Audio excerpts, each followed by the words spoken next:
Chapter 5.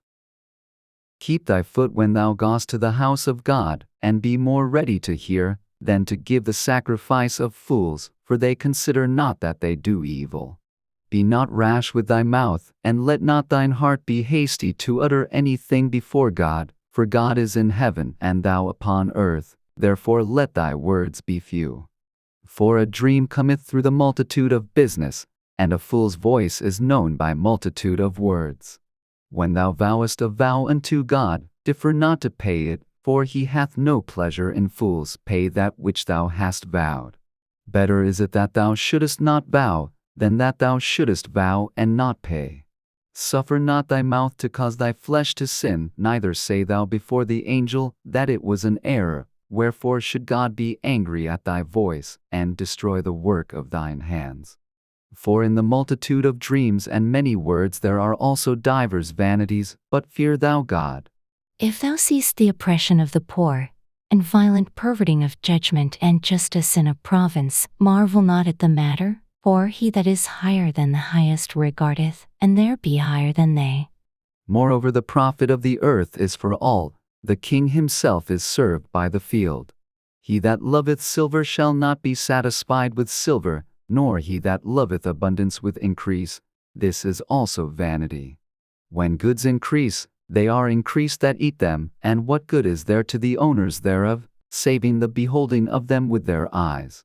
The sleep of a laboring man is sweet, whether he eat little or much, but the abundance of the rich will not suffer him to sleep. There is a sore evil which I have seen under the sun, namely, riches kept for the owners thereof to their hurt. But those riches perish by evil travail, and he begetteth a son, and there is nothing in his hand. As he came forth of his mother's womb, naked shall he return to go as he came, and shall take nothing of his labor, which he may carry away in his hand. And this also is a sore evil, that in all points as he came, so shall he go, and what profit hath he that hath labored for the wind? All his days also he eateth in darkness, and he hath much sorrow and wrath with his sickness. Behold that which I have seen. It is good and comely for one to eat and to drink, and to enjoy the good of all his labor that he taketh under the sun all the days of his life, which God giveth him, for it is his portion. Every man also to whom God hath given riches and wealth, and hath given him power to eat thereof, and to take his portion, and to rejoice in his labor, this is the gift of God. For he shall not much remember the days of his life, because God answereth him in the joy of his heart. Chapter 6. There is an evil which I have seen under the sun, and it is common among men. A man to whom God hath given riches, wealth, and honor, so that he wanteth nothing for his soul of all that he desireth, yet God giveth him not power to eat thereof, but a stranger eateth it. This is vanity, and it is an evil disease. If a man beget 100 children, and live many years, so that the days of his years be many, and his soul be not filled with good, and also that he have no burial, I say, that an untimely birth is better than he. For he cometh in with vanity, and departeth in darkness, and his name shall be covered with darkness. Moreover he hath not seen the sun, nor known anything. This hath more rest than the other. Yea, though he live 1,000 years twice told, yet hath he seen no good. Do not all go to one place. All the labor of man is for his mouth, and yet the appetite is not filled. For what hath the wise more than the fool? What hath the poor, that knoweth to walk before the living? Better is the sight of the eyes than the wandering of the desire. This is also vanity and vexation of spirit. That which hath been is named already, and it is known that it is man, neither may he contend with him that is mightier than he. Seeing there be many things that increase vanity, what is man the better? For who knoweth what is good for man in this life, all the days of his vain life which he spendeth as a shadow? For who can tell a man what shall be after him under the sun? Chapter 7. A good name is better than precious ointment, and the day of death than the day of one's birth. It is better to go to the house of mourning than to go to the house of feasting, for that is the end of all men, and the living will lay it to his heart. Sorrow is better than laughter, for by the sadness of the countenance the heart is made better. The heart of the wise is in the house of mourning, but the heart of fools is in the house of mirth. It is better to hear the rebuke of the wise, than for a man to hear the song of fools. For as the crackling of thorns under a pot, so is the laughter of the fool, this also is vanity. Surely oppression maketh a wise man mad, and a gift destroyeth the heart. Better is the end of a thing than the beginning thereof, and the patient in spirit is better than the proud in spirit. Be not hasty in thy spirit to be angry, for anger resteth in the bosom of fools. Say not thou, what is the cause that the former days were better than these? For thou dost not inquire wisely concerning this. Wisdom is good with an inheritance, and by it there is profit to them that see the sun. For wisdom is a defense, and money is a defense, but the excellency of knowledge is, that wisdom giveth life to them that have it. Consider the work of God, for who can make that straight, which he hath made crooked? In the day of prosperity be joyful, but in the day of adversity consider God also hath set the one over against the other, to the end that man should find nothing after him. All things have I seen in the days of my vanity. There is a just man that perisheth in his righteousness, and there is a wicked man that prolongeth his life in his wickedness. Be not righteous over much, neither make thyself over wise. Why shouldest thou destroy thyself? Be not overmuch wicked, neither be thou foolish. Why shouldest thou die before thy time?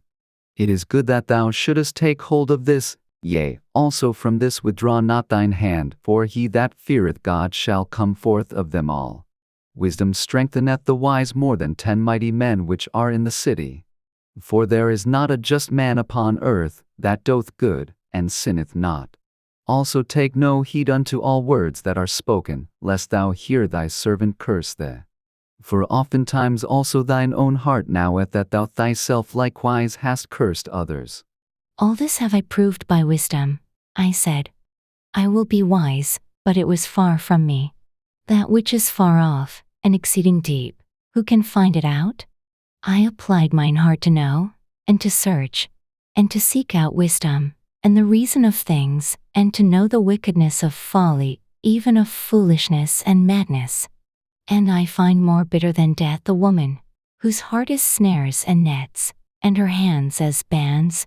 Whoso pleaseth God shall escape from her, but the sinner shall be taken by her. Behold, this have I found, saith the preacher, counting one by one to find out the account. Which yet my soul seeketh, but I find not. One man among 1,000 have I found, but a woman among all those have I not found. Lo, this only have I found, that God hath made men upright, but they have sought out many inventions. Chapter 8. Who is as the wise man? And who knoweth the interpretation of a thing? A man's wisdom maketh his face to shine, and the boldness of his face shall be changed. I counsel that to keep the king's commandment, and that in regard of the oath of God. Be not hasty to go out of his sight, stand not in an evil thing, for he doth whatsoever pleaseth him. Where the word of a king is, there is power, and who may say unto him, What dost thou?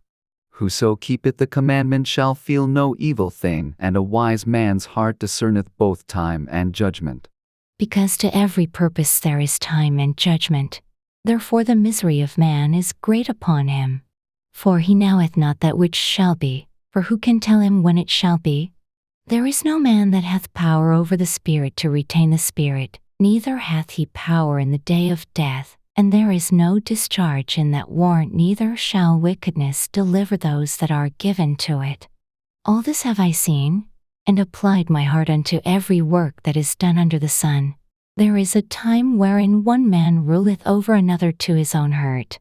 And so I saw the wicked buried, who had come and gone from the place of the holy, and they were forgotten in the city where they had so done. This is also vanity. Because sentence against an evil work is not executed speedily, therefore the heart of the sons of men is fully set in them to do evil. Though a sinner do evil 100 times, and his days be prolonged, Yet surely I know that it shall be well with them that fear God, which fear before him. But it shall not be well with the wicked, neither shall he prolong his days, which are as a shadow, because he feareth not before God. There is a vanity which is done upon the earth, that there be just men, unto whom it happeneth according to the work of the wicked. Again, there be wicked men, to whom it happeneth according to the work of the righteous. I said that this also is vanity. Then I commended mirth, because a man hath no better thing under the sun than to eat, and to drink, and to be merry, for that shall abide with him of his labor the days of his life, which God giveth him under the sun. When I applied mine heart to know wisdom, and to see the business that is done upon the earth, for also there is that neither day nor night seeth sleep with his eyes. Then I beheld all the work of God, that a man cannot find out the work that is done under the sun, because though a man labor to seek it out, yet he shall not find it. Yea, further, though a wise man think to know it, yet shall he not be able to find it.